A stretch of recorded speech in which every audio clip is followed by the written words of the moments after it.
Mga kapuso, may bagong sama ng panahon na nabuo sa loob ng Philippine Area of Responsibility. Sa layong 905 kilometers, silangan ng southeastern Mindanao, huling nakita ang low pressure area. Ayon sa Pag-asa, mababa naman ang tsansa nitong maging bagyo pero lalapit sa lupa at magdudulot ng maulang panahon.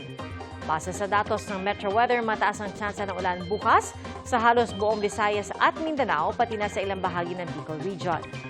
Maaari ring ulanin ang iba pang bahagi ng Luzon kasama ang Southern Luzon at Bicol Region. May posibilidad din ng localized thunderstorms sa Metro Manila.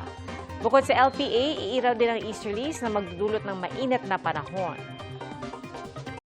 Mga kapuso, maging una sa saksi. Mag-subscribe sa GMA Integrated News sa YouTube para sa iba't ibang balita.